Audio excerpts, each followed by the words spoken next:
Imagine how freaked out I was when Pastor Kyle sent me my topic. What women really want. Is that being set up for total failure or what? I don't even know how to take that. I mean, it's like you gave me the topic, explain the doctrine of the Trinity in 30 minutes or less.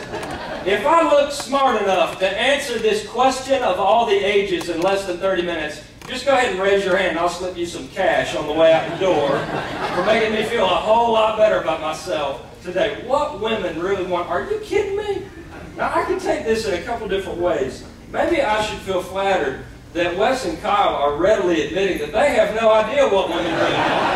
But they feel like I have the answers. Maybe I should feel good about that. Or maybe I'm being punked here. Like, is there a camera crew that's going to run in at any moment and save me from this potential disaster? I married my wonderful wife, Jonna, 11 years ago, right after I graduated from college. And back then, I got to tell you guys, I had no earthly idea what women really want. Last month, we celebrated our 11th wedding anniversary. And even now, somehow, I know... No, don't clap yet. I'll get to the punchline. 11 years later, somehow I know even less about what women really want. It's not supposed to work that way. You know what I'm talking about? I can tell you that 11 years of marriage have taught me a few things that women don't want. Like, I've learned that through the School of Hard Knocks. When I was in college, I lived in a dingy, old, awful two-bedroom apartment crammed with 4 other guys inside because we wanted to save money. It was a bad place. It was on the wrong side of the tracks. And I moved from that environment to a really nice apartment with my wife after we got married. And I learned in a hurry that living with women is different than living with men. You know what I'm talking about? My wife wanted stuff that was a whole lot different than what my bunch of nasty roommates wanted. Just to give you a few examples. My wife did not want me to come home, get my dinner, sit on the couch, and watch the game in silence after I got home from work. Now, oddly enough, this didn't bother any of my guy roommates back in college. In fact, while I was watching the game with my bowl of spaghetti back in college, if one of my roommates would have said to me, hey man, can we just turn off the game a minute? Because I really want to hear about the details of your day. I'd have punched his lights out, man. I'd have kicked him out of the apartment if he said that to me. But marriage is a lot different because women want things that are different than men. Back in college, my roommates didn't care if I cleaned up after myself at all. This just wasn't high on our priority list. In fact, we had a policy. We cleaned our apartment once every 6 months on the nose. Like, if we gotten past that 6-month mark, we got mad at each other. But for us, twice a year did the trick. Clean the bathroom. By the way, did I mention 4 guys, very small apartment? Clean the bathrooms, clean the kitchen. We cleaned our sheets once every 6 months. Seriously, I'm telling you the truth. Back in college, we didn't have like a garbage disposal in our apartment, so if we had leftover food on our plate after dinner, we literally just opened the window and threw it out there into the yard. This didn't strike us as odd.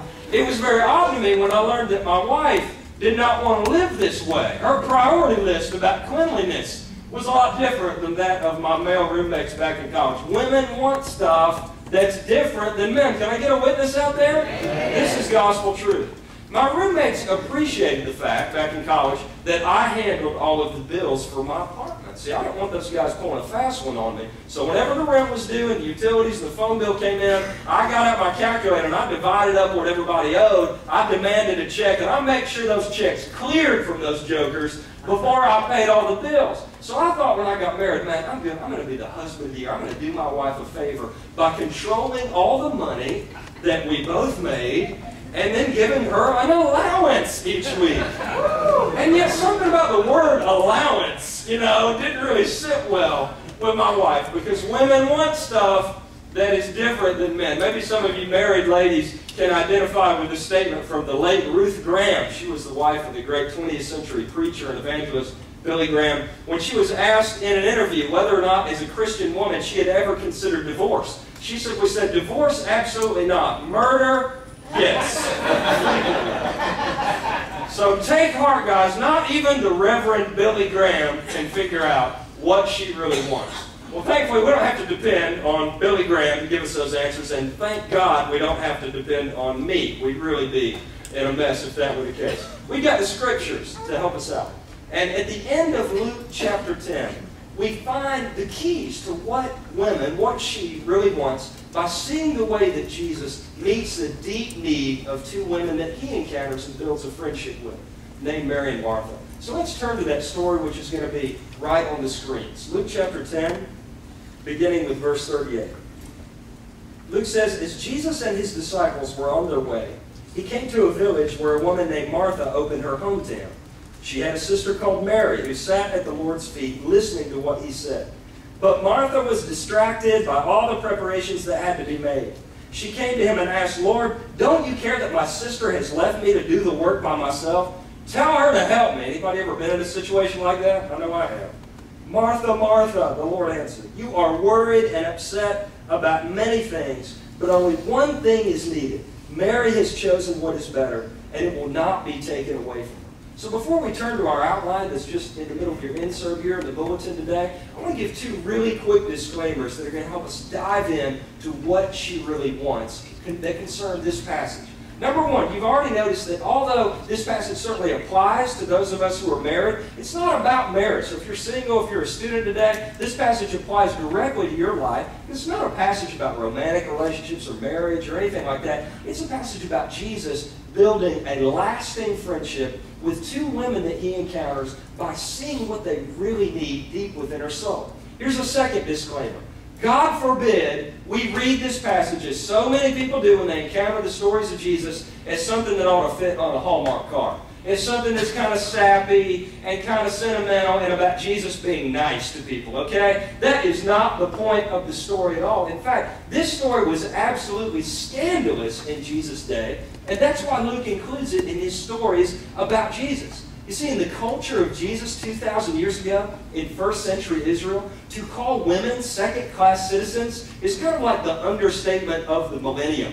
They were an underclass of people. Women were, by and large, considered property of men. Just to cite a few examples, did you know that in first century Israel and across the Roman world, women at this time could not testify in any court? They were considered so unreliable that even if they were witnesses to a crime, their testimony was inadmissible. They couldn't even show up in court. If women were trapped in an abusive relationship at this time, they had no legal authority to get out of that relationship. They couldn't divorce their husbands, no matter how bad the situation was. But guess what? A husband could divorce his wife for any and every reason. One rabbi from the time of Jesus taught that even if a man finds a prettier woman, that's legal grounds for divorce in the Jewish system. Isn't that amazing? Amen. So you can imagine, Aaron, stop that. So you can imagine that in a culture like this where women are brutalized, women are oppressed, women are simply the property of men to do whatever they want with them, that the rabbis caught hold of this system.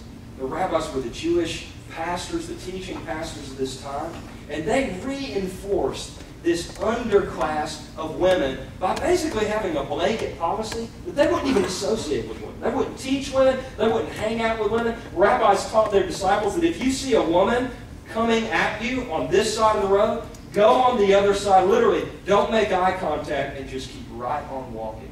One rabbinic saying from the time of Jesus goes like this: do not speak too long with a woman, including your own wife, for this causes evil. I mean, this society was serious about marginalizing women, especially among the religious leaders. So now think about this story in that context.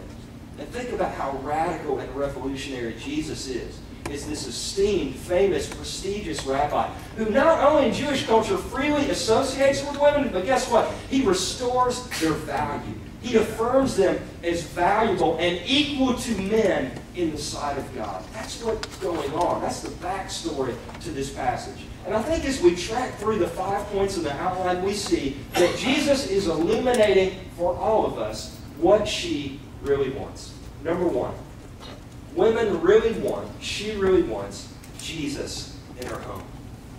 Jesus in her home. By the time we get to Luke 10, guys, you've got to recognize that Jesus is not a small figure in the land of Israel. He is nationally renowned. He is absolutely famous. It comes to this town in verse 38 where Mary and Martha live called Bethany. Historians think that there were maybe 300 people living in Bethany. I mean, this is a very small village. You can imagine that people across this village, is a hospitality-based culture. Those of you who've been to El Salvador on a mission trip or Latin America, you've seen hospitality-based cultures. This is a culture in which everybody in Bethany wants to have this famous rabbi stay in their home, to bring honor to their household, bring them esteem in the community. And Jesus passes by all the open doors, all the homes of the big guys in the town, and he instead chooses the home of these two random peasant women. Imagine what it must have felt like to be Martha and to have Jesus in her home. Imagine what it must have felt like to have been chosen by Jesus. Jesus goes to stay in her home. Imagine the confidence that Martha felt to have a famous rabbi pick her. I think that's the confidence that every woman, really wants. The confidence that comes from knowing that Jesus is living in your home. What's your home? It's your everyday life. That you're building your everyday relationships and your everyday routines around the presence of Jesus, around a relationship that you carry on with Jesus. You know something I absolutely love about Cross Connection Church? I'll go ahead and give a shameless plug right here.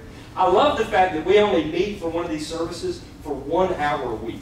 A lot of people in the church world would be offended by that. They think, well, you've got this great facility, you've got Pastor Colin West, you've got great speaking, you've got great music that we just encountered. You ought to be teaching God's Word all the time. You ought to be meeting on Sunday night and midweek stuff for men's ministry, women's ministry, Wednesday night service. But here, you know what our value system says? We don't want you visiting Jesus' house for an hour this week because Jesus wants to take up residence in your home. That's the point, I think, if I'm reading it right, of connection groups. That Jesus wants to do life with you in your everyday life. He doesn't want to sequester this little world for you here and keep you all cooped up. That is meeting the deepest need that all of us have, to have Jesus, as Martha did, living in our home. Secondly, she really wants to know God's Word. She really wants to know God's Word.